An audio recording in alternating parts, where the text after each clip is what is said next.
नमस्कार दोस्तों, बहुत-बहुत स्वागत है आप सभी का और उम्मीद है कि आप सभी बहुत ही अच्छे होंगे। दोस्तों, मेहुल चोकसी का नाम आपने अवश्य सुना होगा, जो कभी भारत के सबसे चमकदार हीरो का सौदागर हुआ करते थे, पर अब उनके हाथों में हथकड़ियाँ हैं क्योंकि उन्होंने देश के कई बैंकों से हज़ारों करोड़ रुपए लूट करके विदेश की धरती पे जाकर के छुपे बैठे हुए हैं, पर अब इनका बच पाना मुश्किल है क्योंकि बेल्जियम की अदालत ने एक ऐसा फैसला दे दिया है, जो इन्हें अब बचने से नामुमकिन लग रहा है। ये भगोड़े मेहुल चोकसी जो है, इनका भारत प्रत्यर्पण से संबंधित बेल्जियम की अदालत ने फैसला दे दिया है। लेकिन सवाल ये है दोस्तों कि क्या मेहुल चोकसी वाक़ई अब जेल की सलाखों के पीछे होंगे या फिर कोई नया कानूनी खेल फिर से शुरू हो जाएगा? दोस्तों, ये कहानी ऐसे शख्स की है जिसने पंजाब नेशनल बैंक के साथ करीब 13,000 करोड़ रुपए का घोटाला किया और फिर भाग गया कभी एंटीगुआ, कभी डोमिनिका और अब बेल्जियम तक। दोस्तों, ये कभी गीतांजलि जेम्स का मालिक हुआ करते थे, लेकिन आज यही आदमी यूरोप की एक जेल में बैठा हुआ ये सोच रहा है कि शायद अब उसकी भाग्य रेखा मिट चुकी है। 11 अप्रैल 2025 बेल्जियम के एंटवर्प शहर में पुलिस ने मेहुल चोकसी को गिरफ्तार कर लिया।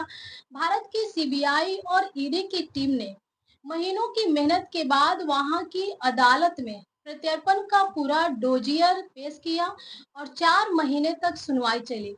आखिरकार शुक्रवार को एंटवर्प की अदालत ने एक बड़ा फैसला सुनाया और मेहुल चोकसी की गिरफ्तारी को वैध बताया और भारत का प्रत्यर्पण जो है अनुरोध पूरी तरह से सही है ये कहा, यानी कि अब जो है कानूनी तौर पे भारत उसे वापस ला सकता है।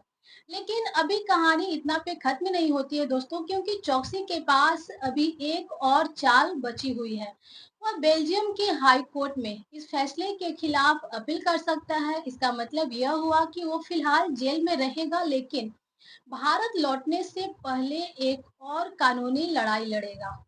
दोस्तों, याद है वो साल 2018 की जब भारत के बैंकों से नीरव मोदी और उसका मामा मेहुल चोकसी दोनों अचानक गायब हो गए थे। कहते हैं कि चोकसी को पहले से अंदाजा लग गया था कि सीबीआई जो है जल्द ही शिकंजा कसने वाली है, इसलिए उसने चालाकी से एंटीगुआ और बारमूडा की नागरिकता ले ली।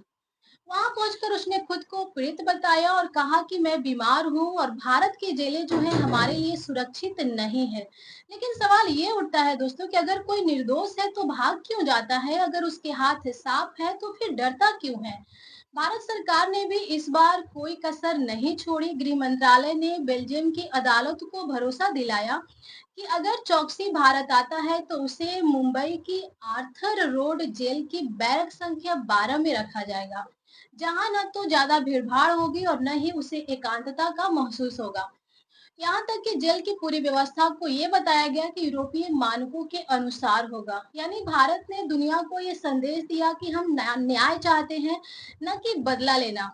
दोस्तों, सोचिए, इस घोटाले ने देश के करोड़ों लोगों का भरोसा तोड़ दिया था। पीएनबी जैसे प्रतिष्ठित बैंक की साख की नींव हिल गई थी।